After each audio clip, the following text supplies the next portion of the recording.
ৰ'ব মোৰ ভিডিঅ'টো স্কিপ নকৰিব।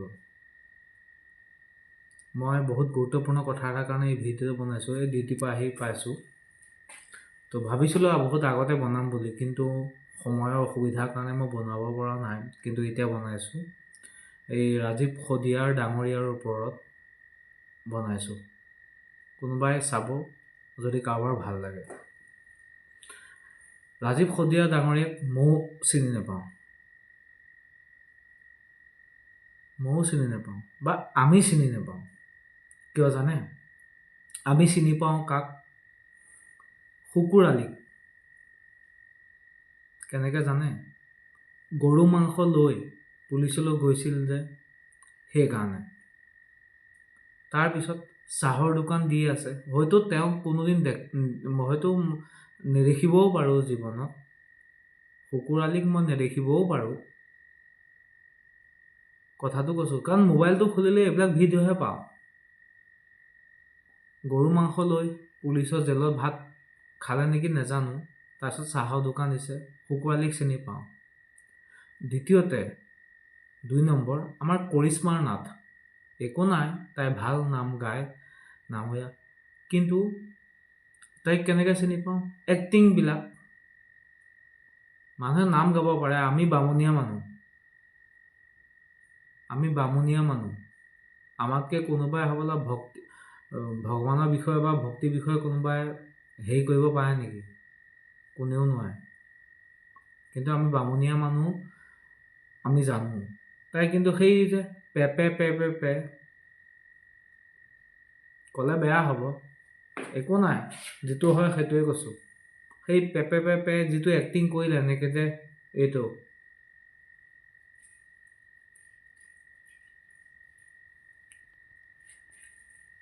এক্টিং কৰাটো, সেইটো এক্টিং কৰাৰ সেই কৰিশ্মা নাথক চিনি পাওঁ। হয়তো জীৱনত দেখিব পাওঁ নোৱাৰো, সেইটো পিছৰ কথা। তাইক চিনি পাওঁ। আমি শুকুৰ আলীক চিনি পাওঁ, কৰিশ্মা নাথক। আৰু 3 নম্বৰ মহান ব্যক্তি কোন জানে? ভিক্টৰ দাস। সিদিনা 2 দিনমানৰ আগত মই ভিডিঅ' পাইছিলোঁ ডিউটিৰ পৰা অহাৰ পিছত। এনেকৈ বুকুখন টুটুলো চব প্ৰুফ আছে মোৰ তাত। এনেকৈ বুকুখন এনেকৈ ধৰি টুটুলো তেওঁক চিনি পাওঁ। তেওঁক আমি চিনি পাওঁ, ভিক্টৰ দাসক। কিন্তু ৰাজীৱ শদিয়া ডাঙৰীয়া, তেওঁ ঢুকাই গ'ল। তেওঁক কোনেও একো কৰিব নোৱাৰিলেনে? শুকুৰ আলীক, কৰিশ্মা নাথক, ভিক্টৰ দাসক ভিডিঅ'বিলাক কৰি থাকে যে, মই ভিডিঅ'টো মোৰ ফেচবুক, মই দিছোঁ। কাৰোবাৰ ভাল পালে চাব, নেপালে নাই। আই ডোণ্ট কেয়াৰ। যিটো হয় সেইটোৱে কৈছোঁ। আমি ভিক্টৰ দাসক চিনি পাওঁ। মোবাইলটো খুলিলে তাৰ ফটো আহে। কেতিয়াবা জুবিন দাৰ লগত গান গায়, কেতিয়াবা তৰ্ক কৰে। কৰিশ্মা নাথে কেতিয়াবা পে কৰে, কেতিয়াবা কিবা নাগাৰা নাম গায়। আৰু শুকুৰ আলী চাহৰ, আমাৰ অসমৰ কথা কৈছোঁ। অলৰেডি মই অসমত থকা নাই। আমি ইয়াক চিনি পাওঁ, কিন্তু ৰাজীৱ শদিয়া দাদাক চিনি নাপাওঁ। কিন্তু এতিয়া তেওঁ মৃত্যু হোৱাৰ পাছত বহুত দল সংশোধন গৈছে। কোনোবাই হয়তো কিবা দিছে, আৰু বহুত দল সংগঠন গৈছেও তেওঁক ক'বলৈ। কিন্তু জীয়াই থাকোঁতে তেওঁক এনেকুৱা প্লেটফৰ্মত কিয় নিদিলে? জীয়াই থাকোঁতে তেওঁক ভাল মঞ্চ এখন কিয় নিদিলে? মোৰ তাত ভিডিঅ' আছে। তেওঁ 2014 চনতে গান গাইছিল আমাৰ অসমীয়া মানুহৰ কাৰণে। তেওঁ 2014 চনত, এতিয়া 25 চলি আছে ন, 11 বছৰ আগতে তেওঁ গান গালে। তেতিয়া তেওঁকতো কোনেও ভাইৰেল কৰা নাছিলে নে? আজিলৈকে কোনোবাই কৰিলে নেকি? সেইটোৱে কথা। এই দল সংশোধন আৰু সাংবাদিক আজিকালি কি মোবাইলটো হ'ল বছ, ইউটিউবাৰ হ'ল, সাংবাদিক বছ, এই বছ নিউজ চেনেলৰ মোবাইল দি ৰেকৰ্ডিং কৰিব, হৈ গ'ল নিউজ।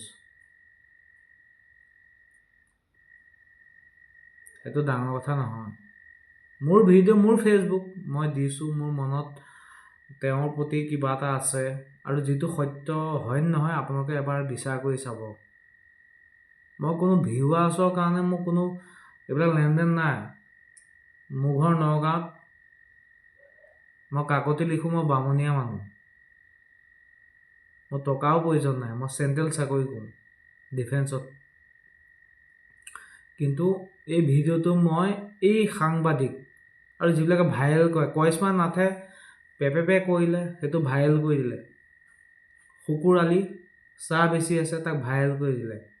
ভিক্টৰ দাসে এনেকৈ টুটুলু অলৰেডি ভিডিঅ' আছে মোৰ, তেওঁ তেনেকৈ কৰিলে। তেওঁ এতিয়া একদম মোবাইলটো খুলিলে তাৰ ফটো আহে ভিক্টৰ দাসৰ। কেতিয়াবা জুবিন দাৰ লগত গান গায়, কেতিয়াবা কিবা কৰে। যোনে যি কওক মোৰ মেটাৰ নাই, কিন্তু মই এটাই কথাই ক'ব বিচাৰোঁ, সদায় সাংবাদিক হওক, এতিয়াতো ইউটিউবাৰ হ'ল ন, সাংবাদিক হওক, ইউটিউবাৰ হওক, এনেকুৱা সৰু সৰু শিল্পীক আগবঢ়াই নিব। ৰাজীৱ সদিয়াদা ঢুকাই গ'ল, তেওঁ গুচি গ'ল, তেওঁ ঘৰখনক এতিয়া চবেই সান্তনা দিছে, দল সংগঠন কিবা গৈছে কিবা গৈছে, সেইটো ডাঙৰ কথা নহয়। তেওঁ জীয়াই থকাতেও কিয় আমি সেইটো কৰিব নোৱাৰিলোঁ? এটা অসমীয়া ল'ৰা হিচাপে মই কৈছোঁ, অসমীয়া ল'ৰা হিচাপে তেওঁ জীয়াই থাকোঁতে আমি কিয় কৰিব পৰা নাছিলোঁ? মোৰ ভিডিঅ' কোনোবাই চাই নেচায় সেইটো কোনো কথা নহয়, কিন্তু যিটো সত্য সেইটোহে মই কওঁ। তেওঁ জীয়াই থাকোঁতে তেওঁক ভাল প্লেটফৰ্ম দিব লাগিছিল, তেওঁ ভালকৈ গান গাবৰ কাৰণে কিবা কৰিব লাগিছিল ন। কিন্তু মৃত্যুৰ পাছত চবেই